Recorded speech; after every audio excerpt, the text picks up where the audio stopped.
আমার বোনের একটি পা ছিল বিকলাঙ্গ, তবে তার স্বামী সম্পূর্ণ সুস্থ ছিলেন। একদিন আমি বোনের বাড়িতে ছিলাম, তখন হঠাৎ করে প্রচণ্ড বৃষ্টি শুরু হলো। বোনের খুব ইচ্ছে করছিল বৃষ্টিতে ভিজতে। তার স্বামী, যাকে আমরা জিজু বলি, বোনকে কোলে তুলে ছাদে নিয়ে গেলেন। আমিও নিজে ছাদে যাওয়ার জন্য উঠছিলাম, তখন হঠাৎ করে জিজু নিচে ফিরে এসে আমাকে কোলে তুলে নিলেন। এই সময় আমার হাত ভুলবশত তার শরীরের একটি স্পর্শকাতর স্থানে চলে যায়। এরপর তার আচরণ বদলে ঘটে এবং তিনি আমাকে সরাসরি তার ঘরে নিয়ে যান। ঘরে পৌঁছানোর পর বিন্দুমাত্র সংকোচ ছাড়াই তিনি এমন কিছু করলেন যা দেখে আমি, হ্যালো বন্ধুরা, আজকের এই গল্পে আপনাদের স্বাগতম। আমার নাম রিয়া। আমার বোনের সময় আমি পরীক্ষার জন্য খুবই ব্যস্ত ছিলাম। হ্যালো বন্ধুরা, আজকের এই গল্পে আপনাদের সকলকে স্বাগতম। আমার নাম রিয়া। আমার বোনের যখন বিয়ের সময় আমি পরীক্ষার জন্য খুবই ব্যস্ত ছিলাম, তাই আমি বিয়ের আনন্দ উপভোগ করতে পারিনি, এমনকি দুলাভাইয়ের সাথে মজা করতেও পারিনি। আমি দুলাভাইয়ের একমাত্র শালী এবং এই মজার সুযোগটি হাতছাড়া হওয়ায় আমি খুবই হতাশ ছিলাম। কিন্তু 6 মাস পর অবশেষে পরীক্ষা শেষ হলো এবং আমি কিছুটা ফ্রি সময় পেলাম। তখন আমি সিদ্ধান্ত নিলাম বোনের বাসায় গিয়ে কিছু সময় কাটাবো। বিয়ের 6 মাস পর আমি বোনের সাথে দেখা করতে গেলাম। এতদিন পর বোনের সাথে দেখা হওয়ায় আমার মনটা ভীষণ ভালো হয়ে গেল। যখন আমি বোনের বাসায় পৌঁছলাম তখন দেখলাম জিজু কোথাও বাইরে যাচ্ছেন। আমি তাকে জোর করে দিয়ে বললাম যেন তিনি তার মিটিং বাতিল করে আমার সাথে কিছুটা সময় কাটান। প্রথমে তিনি কিছুটা অজুহাত দিলেন যে তার কাজ ছুটি পাওয়া অনেক কঠিন, কিন্তু যখন আমি তার সাথে কিছু হাসি ঠাট্টা শুরু করলাম তিনি তৎক্ষণাৎ মিটিং বাতিল করলেন এবং বাড়িতে থাকার সিদ্ধান্ত নিলেন। হয়তো তার এমন প্রাণবন্ত স্বভাব আমার খুব ভালো লাগলো। 6 মাস পর বোন এবং দুলাভাইয়ের সাথে দেখা হয়ে খুবই ভালো লাগছিল। আমার বোনের একটি পা অচল ছিল, তিনি সবসময় লাঠির সাহায্যে হাঁটতেন। এমনকি একজন অসুস্থ মেয়েকে দুলাভাইয়ের মতো এত বোঝাদার এবং সৎ স্বামী পেয়ে আমাদের পরিবার খুবই খুশি হয়েছিল। আমার বাবা মা বোনের ভবিষ্যৎ নিয়ে চিন্তিত ছিলেন, কারণ তারা ভাবছিলেন বোনের এমন শারীরিক অবস্থার কারণে হয়তো তার বিয়ে হবে না। বোনের বিয়ে হয়েছিল 30 বছর বয়সে, যা কিছুটা দেরিতে হয়েছিল, তবে একজন সঠিক মানুষের সাথে। তাই আমার বাবা মা এতটাই স্বস্তি পেয়েছিলেন। বোনের সুখী সংসার দেখে আমার মনেও শান্তি এসেছিল। বোনের বাড়ি যাওয়ার পর আমি দেখেছিলাম গৃহকর্মী কাজ করছে। বোন বলল, তোর জিজু আমার জন্য এত কষ্ট করতে পারে না, তাই সে আমার সাহায্যের জন্য বাড়িতে একজন গৃহকর্মী রেখেছে। গত 6 মাস সাথে জিজুর সাথে আমার তেমন কোনো বিশেষ কথা হয়নি। মাঝে মধ্যে মা বাবার সাথে বোনের সাথে ফোনে কথা হতো, কিন্তু জিজু এবং তার কাজের কারণে তিনি বাইরে থাকতেন, তাই তার সাথে তেমন কথা বলার সুযোগ পেতাম না। আমি জানতাম না যে জিজু এতটাই স্নেহশীল হবেন। সেদিন জিজু আমাকে তার পাশে বসিয়ে নিজের হাতে খাওয়ালেন, যা দেখে আমার বোন খুব খুশি হয়েছিল। বোন বলল, তুই একমাত্র কিছুক্ষণ হলো বাড়িতে এসেছিস, কিন্তু তোর আসতে পুরো বাড়ির পরিবেশে আনন্দমুখর হয়ে উঠেছে। বোনের কথার সাথে সাথে জিজু আমার প্রশংসা করতে লাগলেন। তিনি বললেন, তুমি ঠিকই বলেছ। নেহার, মানে আমার বোনের নাম, সত্যি রিয়ার আশাতে ঘরের পরিবেশটা প্রাণবন্ত হয়ে উঠেছে। কথা বলতে বলতে জিজু আমার গলায় হাত দিয়ে আমাকে আরও কাছে টানলেন। আমি এটাকে তার সাধারণ মজা হিসেবে ধরেছিলাম। সেই রাতে যখন আমরা সবাই খাওয়া দাওয়া শেষ করলাম, জিজু আমাদের জন্য একটা মশলা পান নিয়ে এলেন। আমি সাধারণত পান খাই না, তাই আমি সেটাও খাইনি। কিছুক্ষণ পর বাইরে গিয়ে মিলে কথা বলার পর আমি আমার ঘরে চলে গেলাম। ঘরে গিয়ে ঘুমানোর প্রস্তুতি নিচ্ছিলাম, তখনই দরজা কড়া নাড়া শব্দ হলো। জিজু আমার জন্য মশলা পান নিয়ে হাজির। আমি বললাম, জিজু আমি পান খাই না, তাই তিনি সবার সাথে পান খায়নি। জিজু বললেন, এই প্রথম তোমার জন্য কিছু নিয়ে এলাম, আর তাতে তুমি আমাকে হতাশ করেছো। যা আমি তোমার জন্য এনেছি তা দেখে তোমার নিশ্চিত হওয়া উচিত। আমি ঠিক সেই কাজটি করতে এসেছি। আমি পান খাই না। তাই জিজু কিছুটা বিরক্ত হলেন। আমি তাকে বিরক্ত করতে চাইনি, তাই তার হাত থেকে পানটা খেয়ে ফেললাম। আমাকে পান খেতে দিয়ে জিজু যেন সন্তুষ্ট হলেন না, বরং তিনি আমার সামনে দাঁড়িয়ে রইলেন। আমি তাকে জিজ্ঞেস করলাম, আপনার কি এই ঘর থেকে কিছু দরকার ছিল? তিনি বলেন, না না, পান খাওয়ার পর তোমার ঠোঁটগুলো কেমন যেন লাল হয়েছে, তা দেখতে চাই। আমি তার কথা কিছুটা হতবাক হয়ে গেলাম, কিন্তু কিছুই বললাম না। সেই রাতে যখন আমি পুরো পান খেয়ে পেলাম, তখন জিজু আমার ঘর থেকে বেরিয়ে গেলেন। যাওয়ার আগে তিনি আমাকে জড়িয়ে ধরে গুড নাইট বললেন, কিন্তু জিজুর এই আচরণ কিছু গোপন ইঙ্গিত ছিল, তা আমি আগে বুঝতে পারিনি। পরের দিন সকালে আমি ঘুম থেকে উঠে তুড়িয়ে ঘর থেকে বের হলাম। তখন দেখি জিজু একটি ব্যাগ নিয়ে কোথায় জানি যাচ্ছেন। সেটা তার অফিসের নয়, কারণ তিনি সাধারণত 9:30 অফিসে যেতেন। তার ট্রাভেল ব্যাগ দেখে আমি বুঝতে পারলাম তিনি কিছুদিনের জন্য বাইরে যাচ্ছেন। আমি তাকে আটকানোর চেষ্টা করলাম, বললাম, জিজু আমি তো মাত্র কয়েকদিন হলো এসেছি, আর আপনি এখনই কাজের জন্য বেরিয়ে যাচ্ছেন, আপনার সাথে একটু সময় কাটান। জিজু বললেন, আমার খুবই গুরুত্বপূর্ণ কাজ আছে, কাজ শেষ হলে আমি দ্রুত ফিরে আসব, আর আমি তোমার সাথে সময় কাটাতে ইচ্ছে করছি, কিন্তু কি করব? যখন আমি কাজ করব তখনই তো তোমার বোনের সংসার চালাতে পারবো। জিজুকে বারবার কাজের জন্য আটকে রাখা ঠিক হয়নি, তাই আমি তাকে আর থামানোর চেষ্টা করলাম না। বললাম, যত তাড়াতাড়ি সম্ভব বাড়ি ফিরে এসে আসার চেষ্টা করবেন। আমার কথা শুনে জিজু বোনকে তার ঘর থেকে একটু রুমাল দিয়ে আসার জন্য পাঠালেন। বোনকে আমার সাথে ঘরে নিয়ে গেল এবং ঘরে ঢুকে তিনি ওয়াশরুমে চলে গেলেন আর আমাকে বললেন, তুই রুমালটা খুঁজে বের কর। আমি রুমালটা খুঁজতে ব্যস্ত ছিলাম, তাই ঘরে কেউ ঢুকলো তা খেয়াল করিনি। হঠাৎ কেউ আমার গালে চুমু খেলো। এইসব কিছু মুহূর্তের মধ্যে ঘটে গেল। পিছনে ফিরে দেখি জিজু। আমি অবাক হলাম, জিজু এটা কেমন মজা? তিনি বললেন, সরি, আমি তোমাকে নেহার ভেবেছিলাম, তাই মনে মনে ভাবলাম আমাকে নেহার ভেবে কোনো কারণ ছিল না। তারপর তো আমি কাপড় পরিনি আর আইনা আমার মতো দেখতে। কিন্তু জিজু বললেন, নেহার আর তোমার উচ্চতা একেবারে একই রকম, তাই আমি বুঝতে পারিনি যে তুমি রিয়া। তিনি সারা বলার আগেই বোন ওয়াশরুম থেকে বেরিয়ে এলেন। তিনি আমাদের পাশে দাঁড়ালেন। তখন জিজু বোনের গালে চুমু খেলেন। তাদের এই ঘনিষ্ঠতা দেখে আমি লজ্জা পেয়ে দ্রুত ঘর থেকে বের হলাম। আমার পেছনে পেছনে তারা দুজনে বেরিয়ে এলেন। কিছুক্ষণ পর জিজু তার কাজের জন্য বাইরে চলে গেলেন। জিজু চলে যাওয়ার পর আমি বোনকে জিজ্ঞেস করলাম, দিদি, জিজু আজ এত তাড়াতাড়ি বাইরে যাচ্ছেন, তার কি কোনো বিশেষ মিটিং আছে? বোন বলল, তোর জিজু 3 মাস আগেই তার চাকরি ছেড়ে দিয়েছে, তিনি এখন নিজে একটা ব্যবসা করতে শুরু করে যাচ্ছেন। সেই কাজের জন্য তার এত ব্যস্ততা। তার চাকরি ছাড়ার কারণ তিনি নিজের ভবিষ্যতের জন্য কিছু টাকা জমিয়ে রেখেছিলেন। তখন থেকে তার ইচ্ছে ছিল নিজে কিছু করার। আমার তখনই বুঝতে পারলাম বোনের জীবনটা কত বদলে গেছে। আমি জিজ্ঞেস করলাম, তোর জিজু চাকরি ছেড়ে দেওয়ার পর থেকে তুই কি কখনো তাকে বিরক্ত হসনি? তার কাজের চাপ তো অনেক বেড়ে গেছে। বোন বল, না, আমি খুব খুশি হয়েছি যে এমন কিছুটা শুরু করেছে, তাও তার নিজের। তার সঙ্গে আমার অনেক ভালোবাসা আছে, যা তাকে আরও সফল করবে। বোনের কথা শুনে আমি আরও বেশি খুশি হলাম। এমন ভালোবাসা ও বোঝাপড়া আমার চোখের সামনে দেখে আমি খুবই আনন্দিত হয়েছি। আমাকে বোঝানোর পর থেকে আমি আর কখনো কাজে যাওয়ার সময় থামানোর চেষ্টা করিনি। সেসব কিছুই করে আমাদের সুখী জীবনের জন্য। দিদু আর জিজুর মধ্যে ছিল চমৎকার বোঝাপড়া। দেখতে দেখতে 10 দিন পের হয়ে গেল, কিন্তু জিজুর কোনো খবর নেই। সেই 10 দিনে জিজুর কোনো কথাও হয়নি। আমি জিজুকে মেসেজ করে বললাম, আমি আপনার জন্য অপেক্ষা করছি। জিজু বলল, আমি শিগগিরই আসছি। কিন্তু এরপর আরও 5 দিন কেটে গেল। 15 দিন পর অবশেষে জিজু বাড়ি ফিরল। ফেরার পথে তিনি আমার জন্য এবং দিদির জন্য সুন্দর কিছু পোশাক নিয়ে এসেছিল। দিদি বাড়ি ফিরতে আমি দৌড়ে গিয়ে তার ব্যাগগুলো নিয়ে নিলাম এবং সেগুলো তার ঘরে রাখলাম। আমি বললাম, যতদিন আপনি এখানে আছি আপনাকে কোথাও যেতে দেব না। আমি কথা শুনে জিজু সম্মানসূচক মাথা নাড়ল এবং আমার হাতে এনে তার জন্য আনা পোশাকের বাক্সটি দিল। বাক্সটি নিয়ে আমি নিজের ঘরে চলে গেলাম। পোশাকগুলো খুবই সুন্দর ছিল। পোশাকের সাথে আমি আরও 3টা বাক্স দেখতে পেলাম। এগুলোতে মহিলার কিছু ছোট পোশাক ছিল, হয়তো ভুল করে সেগুলো আমাদের কাপড়ের সঙ্গে চলে এসেছে। আমি সেই বাক্সটি দিদির ঘরে গেলাম। দিদিও তখন জিজুর আনা কাপড় দেখছিল। জিজু তখন সেখানে ছিল। আমি দিদির হাতে ছোট বক্সটি দিয়ে বললাম, দিদি, তোমার রোমান্টিক স্বামী তোমার জন্য বিশেষ কিছু পোশাক এনেছে, কিন্তু ভুল করে সেগুলো আমার ব্যাগে চলে এসেছে। আমি হাসতে হাসতে দিদিকে কথাগুলো বলছিলাম। আমাকে দেখে দিদি হাসলো এবং বলল, হয়তো সাইজ ভুল করে নিয়ে এসেছে, এগুলো আমার জন্য না, এই কাপড়গুলো হয়তো অন্য কারোর জন্য ছিল। দিদির কথা শুনে জিজু বলল, হ্যাঁ, হয়তো ভুল করে সাইজ ছোট হয়ে গেছে, পরের বার যখন ওই শহরে যাব তখন এগুলো আর ফেরত দিয়ে আসবো।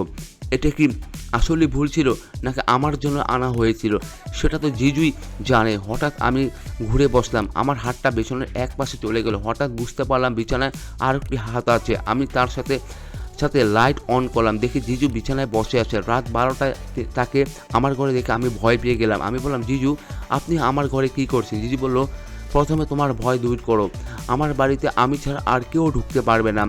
আমি বললাম, ঠিক আছে, কিন্তু এত রাতে এখানে আসার মানে কি? জিজু বলল, আমি তোমার জন্য কিছু নিয়ে এসেছি। সে তার পিছনে হাতটা সামনে দিয়ে বলল, 3টি ছোট বাক্স দিল। তারপর বলল, এই বিশেষ পোশাকগুলো তোমার জন্যই এসেছি, একবার পরে দেখো, তোমার ভালো লাগবে। আমি তার স্ত্রী নই, সে কিভাবে আমার জন্য এত ব্যক্তিগত পোশাক কেনার কথা ভাবলো। বাক্সটি আমার হাতে ধরিয়ে দিয়ে সে আমাকে অদ্ভুতভাবে দেখতে থাকলো। তার এই দৃষ্টি আমার একদমই ভালো লাগছিল না। তখনই তাকে আমার ঘর থেকে বের করে দেওয়া প্রয়োজন ছিল। আমি মিষ্টি করে বললাম ধন্যবাদ এবং শুভরাত্রি বলে তাকে ঘর থেকে বের করে দিলাম। পরের দিন সকালে আমি নিজেকে প্রস্তুত করে নাস্তার টেবিলে এলাম। টেবিলে এসে দেখি জিজু বসে আছে, সে খবরের কাগজ পড়ছিল। দিদি রান্নাঘরে ব্যস্ত ছিল। আমি টেবিলে গিয়ে বসলাম এবং আমাকে দেখে জিজু আমার কানে কানে বলল, তুমি কি সেই বিশেষ সেটটি পরেছো যা তোমার জন্য আমি এনেছি? সেটটি কি তোমার গায়ে ফিট হয়েছে? জিজু আমার সাথে এই ধরনের প্রশ্ন কীভাবে করতে পারলো? আমি শুধু দিদির জন্য চুপ রইলাম। কোনো উত্তর না দিয়ে আমি সেখান থেকে চলে গেলাম। দুপুরে হঠাৎ করে আবহাওয়া বদলে গেল। কিছুক্ষণ পরে বৃষ্টি শুরু হলো। দিদি আর আমার বৃষ্টি খুবই পছন্দ। তখন আমি জিজুর হাত ধরে তাকে ছাদে নিয়ে যাওয়ার চেষ্টা করলাম, কিন্তু দরজার সামনে জিজু বলল, তুমি যাও, আমি নিহারিকাকে নিয়ে আসছি। কিছুক্ষণ পর দুপুরের খাওয়ার সময় দিদির নজর এড়িয়ে জিজু আমাকে খুব সুন্দর দেখাচ্ছ ইঙ্গিত করছিল। জিজুর আচরণ মনে হচ্ছিল সে হয়তো আমাকে পছন্দ করতে শুরু করেছে। আমি তার হাত ধরে ছাদে নিয়ে যেতে চাইলাম। ভাবছিলাম সে হয়তো দিদির কথা ভাববে না, কিন্তু যা ভাবছিলাম তা ভুল প্রমাণিত হলো। সে আমার হাত ছেড়ে দিয়ে তার স্ত্রীকে আসতে দিয়ে চলে গেল। কিছুক্ষণ পর দিদিকে কোলে করে ছাদে নিয়ে এলো। তারা দুজনে আনন্দ ভিজছিল। আমার দিদির ফটোগ্রাফি করা খুব শখ ছিল, তার জন্য নিজেই একটা ক্যামেরা কিনেছিলাম। দিদি তখন বলল, দিয়া, আমার আলমারি থেকে ক্যামেরা সেটটা নিয়ে আসো, এই বৃষ্টিতে আমাদের কিছু ভালো ছবি তুলে দাও। দিদির কথা শুনে আমি তার সঙ্গে সঙ্গে তার ঘরে গিয়ে ক্যামেরা খুঁজতে শুরু করলাম। অনেক খোঁজাখুঁজির পরও পাচ্ছিলাম না। অবশেষে যখন পেলাম তখন তার ঘর থেকে বেরিয়ে দেখি জিজু ঘরের বাইরে দাঁড়িয়ে আছে। সে বলল, দিয়া, তুমি অনেকক্ষণ ধরে ভিতরে আছো। আমি ভাবলাম হয়তো তুমি ক্যামেরাটা পাচ্ছ না। হ্যাঁ জিজু, ক্যামেরাটা খুঁজে পাচ্ছিলাম না, কিন্তু এখন পেয়েছি। চলুন বৃষ্টি থামার আগে কিছু ভালো ছবি তুলে দেই। আমি ছাদে যাওয়ার জন্য বেরিয়ে এলাম। তখনই জিজু আমার হাত ধরে আমাকে টেনে নিয়ে গেলো। সে আমাকে কোলে তুলে অর্ধেক সিঁড়ি নিয়ে পর্যন্ত গেল। আমি বুঝতে পারছিলাম না সে আমার সাথে এতটা ঘনিষ্ঠ আচরণ কেন করছে। ছাদে পৌঁছে আমি তার দিদির আর ছবি তুলতে লাগলাম। তাদের ভালোবাসা দেখে আমি সত্যি বিস্মিত হয়ে গেলাম যে আমার অক্ষম বোনকে একজন ভালো স্বামী পেয়েছে, যা সে কল্পনা করতে পারেনি। দিদি ছিল 30 বছর বয়সী আর জিজু ছিল 28 বছরের। জিজু দেখতে সুদর্শন এবং শারীরিকভাবে খুবই শক্তিশালী। আমি হঠাৎ ভাবতে শুরু করলাম, জিজু আমার অক্ষম বোনের মধ্যে কী দেখেছিল যে তার বিয়ে করেছে। আমরা প্রায় 1.5 ঘন্টা ধরে বৃষ্টিতে ভিজতে থাকলাম। ঘরে এসে আবার গোসল করতে লাগলাম। গোসল করতে গিয়ে হ্যাঙ্গারে রাখা তোয়ালেটা বের করলাম। তখনই মনে পড়লো আমি তো তোয়ালের সঙ্গে সঙ্গে আনতেই ভুলে গেছি। তখন আমি দিদিকে ডাকতে শুরু করলাম। আমার বারবার ডাকার পর অবশেষে আমার ঘরে কেউ এলো। আমি ভেবেছিলাম দিদি এসেছে, তাই বাথরুম থেকে হাতটা বের করে বিছানায় রাখলাম, তোয়ালাটা চিনতে চাইলাম। ঠিক তখনই দিদি আমার হাত বুলাতে শুরু করলো। আমি যখন বাইরে তাকালাম তখন বুঝতে পারলাম যে তোয়ালে নিয়ে আসা মানুষটি দিদি নয়, বরং জিজু। তোয়ালে দেওয়ার সময় জিজু অদ্ভুত আচরণ করছিল। তাকে দেখে আমি তৎক্ষণাৎ বাথরুমের দরজা বন্ধ করলাম এবং ভেতর থেকে বললাম, যাকে ডাক দিলাম, সে না এলে আপনি কেন এলেন? জিজু উত্তর দিলেন, তোমার দিদি কাজে ব্যস্ত ছিল, আমি তোমার ডাক শুনলাম তাই চলে এলাম। তোমার তোয়ালে লাগবে নাকি আমি চলে যাব? জিজুর কথা শুনে আমি তোয়ালে নিলাম। সব কিছু দেখে আমার মনে তার প্রতি একটা অদ্ভুত অনুভূতি জেগে উঠল। সেদিন প্রথমবার আমি তাকে মৃদু হাসি দিলাম। ঘর থেকে বের হওয়ার আগে জিজু বলল, প্রিয়া, তুমি খুবই সুন্দর। সেদিন তার প্রশংসাটা আমার বেশ ভালো লেগেছিল। যখন আমি সাজগোজ করে দিদির ঘরে গেলাম তখন দিদি ও জিজু একসঙ্গে আমার মনে নানা চিন্তা আসতে লাগলো। কে কাকে ভালো মানায় এটা বোঝার প্রয়োজন ছিল না। সে অর্ধরাতে আমি হঠাৎ আমার পাশে কারো উপস্থিতি টের পেলাম। ধীরে ধীরে কেউ আমার মুখ হাত বুলাচ্ছে লাগলো।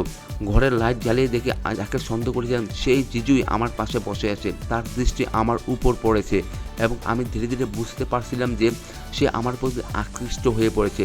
আমি তাকে বকা দিইনি, বরং আমি তাকে হাসি মুখে বললাম, জিজু, তোমার সৌন্দর্য আমাকে এখানে টেনে এসেছে, আমি তোমাকে ভালোবাসতে শুরু করেছি। আমি হাসি মুখে উত্তর দিলাম, জিজু, আপনি যে বিশেষ পোশাক আমার জন্য এনেছিলেন তা আমার খুব ভালো লেগেছে। আমার কথা শুনে জিজু বলেন, প্রিয়া, তোমার কথা শুনে মনে হচ্ছে তুমি আমার ভালোবাসা মেনে নিয়েছো। তিনি বললেন, জিজু, আমি রাতের বেলা আপনাকে পাশে দেখে রাগ করিনি, এর মানে কি হতে পারে তা আপনাকেই বুঝতে হবে। সম্ভবত জিজু আমার ইঙ্গিত বুঝতেছিলেন। তারপর সে বলল, প্রিয়া, আমি বিশ্বাস করতে পারছি না যে তুমি আমার ভালোবাসা গ্রহণ করেছো। আমি বললাম, হ্যাঁ জিজু, আমি আপনার ভালোবাসা মেনে নিয়েছি, কিন্তু আমি জানি আপনি দিদিকে আমার থেকে বেশি ভালোবাসেন। আপনার দিদির সেই ভালোবাসায় হয়তো আপনাকে আমার কাছে আসতে বাধা দেবে, এতে আমার পূর্ণ বিশ্বাস আসে। এই কথা শুনে জিজু বলেন, না, আমি তোমার দিদিকে ভালোবাসি না, তাকে বিয়ে করেছি কেবল তাকে অসহায় মনে করে। আমি জিজ্ঞেস করলাম, যদি আপনি আপনাকে বিয়ে করার সিদ্ধান্ত নিন তাহলে আপনি দিদিকে সঙ্গে রাখবেন? জিজু বলো, প্রিয়া, তুমি যা বলবে তা করতে রাজি আছি। আজ পর্যন্ত তোমার মতো সুন্দর মেয়ে আমি কখনোই দেখিনি। তুমি শুধু সুন্দর নয়, তোমার ভাষাও মনোমুগ্ধকর। তোমার দিদিকে কেবল আমি নিজের সাথে সঙ্গে রেখেছি। আমি বললাম, আপনি ঠিকই বলেছেন জিজু, আমার দিদি এমনিতেই কোনো কাজের না। আমিও তার সাথে খুবই প্রয়োজনীয় সম্পর্ক রেখেছি। সে অনেকবার আমার পথে বাধা হয়ে দাঁড়িয়েছে। এখন আপনি যেমন বলবেন আমি তাকে সরিয়ে দেবো। জিজু বলল, নিহারিকাকে সরানোর দরকার নেই। যদি সে আমাদের পথ থেকে সরে যায় তাহলে মাসে 2 লাখ টাকা পাওয়া বন্ধ হয়ে যাবে। আমার ব্যবসাও তেমন ভালো চলছে না। আমি জিজ্ঞেস করলাম, ব্যবসা তেমন না চলার মানে কি? এই মাসে কোনো মেয়ে আপনার জালে পড়ে এনেছি নাকি? এই কথা বলতে জিজু আমার পাশ থেকে সরে গেল। তারপর সে বলল, তুমি কি আবল তাবল কথা বলছো? আমি কি মেয়েদের ফাঁসানোর ব্যবসা করি নাকি? আমি বললাম, আপনার ভালো মুখোশ পরে অভিনয় করার আর দরকার নেই। আপনার আসল রূপ আমার সামনে প্রকাশ হয়ে গেছে। দুপুরে যখন আমি আপনার ঘরে ক্যামেরা খুঁজতে গিয়েছিলাম তখন আপনার আলমারিতে লুকানো একটি ব্যাগের দিকে আমার নজর পড়েছিল। সেই ব্যাগ থেকে মোবাইলের ভাইব্রেশন শুনে আমি সেটা পরীক্ষা করতে গেলাম। তখনই আপনার পুরো ইতিহাস আমার সামনে চলে এলো। সে ব্যাগে আমি আপনার কিছু ভুয়া নথিপত্র এবং 5 থেকে 6টি মোবাইল দেখেছি। মোবাইলগুলোতে একটি বিশেষ নাম্বার ছিল যা ওয়াইফ নামে সেভ করেছিল। শুধু তাই নয় যে আমি বিভিন্ন নারীর সাথে আপনার বিয়ের ছবিও দেখেছি। আপনার ভালোবাসার মোহ অন্ধ, আর আমার দিদির চোখ খুলে দেওয়া দরকার ছিল, তাই আমি আপনার সঙ্গে প্রেমের অভিনয় করেছিলাম। আমার কথা শুনে জিজু আমার গলা চেপে ধরল। তারপর সে বলল, তুমি আমার অর্থের উৎসকে মুছে দিতে পারবে না। নিহারিকা কখনোই তোমার কথা শুনবে না। তখন আমি ঘরে লাগানো লুকানো সিসি ক্যামেরার দিকে ইশারা করলাম। আমার জিজু মধ্যে একটা কথা হচ্ছিল আর তা সবাই লাইভ দেখছিল। জিজু আমার গলা চেপে ধরার আগে দিদি ঘরে ঢুকলো। তার পিছনে পুলিশ এসে দাঁড়িয়ে গেল। পুলিশ জিজুর হাত পড়া পরিয়ে তাকে ধরিয়ে নিল। জিজু সেই কাপুরুষকে জোরালোভাবে চড় মারলেন। জিজু আর আমার দিকে কেবলমাত্র টাকার জন্য বিয়ে করেছেন। দিদু পঙ্গু হওয়ার বাবার দেওয়া ফ্ল্যাট পেয়েছিল এবং প্রতি মাসে বাবা তাকে 50,000 করে টাকা করে পাঠাতেন। দিদি অনলাইনে কাজ করে কিছু টাকা উপার্জন করতেন। সে এতটা সহজ সরল ছিল যে তার এটিএম কার্ডও জিজুকে দিয়ে রেখেছিল। আমার জিজু ছিল একজন প্রতারক। সে অনলাইনে ভুয়া প্রোফাইল তৈরি করে মেয়েদের ফাঁসাতো। বিয়ের পর দান দক্ষিণা আর গহনা পেয়ে সে 15 থেকে 20 দিন সে মেয়ের সাথে ভালোবাসা মর্ত থাকতো। তারপর তাকে তালাক দিয়ে নয়তো অন্য কোনো মেয়েকে কোথাও বিক্রি করে দিত, যা সে অন্যদের মেয়েদের সাথে করেছে। তা আমি আমার দিদির সঙ্গে ঘটতে দিতে চাইনি। পুলিশের সামনে আমি জিজুর ব্যাগ উল্টে দিয়েছিলাম। তাতে তার ভুয়া নথিপত্র, মোবাইল এবং বিভিন্ন নারীর সাথে তার বিয়ের ছবি বেরিয়ে এলো। দিদি ভীষণ মর্মাহত হচ্ছিল। জিজুর সাথে বিয়ে করে পাওয়া দান দক্ষিণা এবং প্রতি মাসে লাখ টাকার আয় সে প্রতারক পাচ্ছিল। তাই সে 6 মাস ধরে দিদির সাথে সম্পর্ক টিকে রেখেছিল। সেই 6 মাসে সে আরও 6টি মেয়ের সাথে বিয়ে করেছিল। এই প্রতারকের জন্য সে সবসময় বাড়ির বাইরে থাকতো এবং দিদিকে কাজের বাহানা দিত। সে এমন একজন অপরাধী ছিল যা পুলিশ গত বছর ধরে ঘুরছিল। সেই প্রতারককে কোর্টে কড়া শাস্তি দিয়েছে। বন্ধুরা, কাউকে অন্ধভাবে বিশ্বাস করার আগে সত্যটা যাচাই করা খুবই জরুরি, কারণ সত্যি সত্য প্রকাশ পেলে তা আসল মুখোশ উন্মোচন হয়ে যায়। যদি ভিডিওটি ভালো লেগে থাকে তাহলে চ্যানেলটি সাবস্ক্রাইব করতে ভুলবেন না। ধন্যবাদ।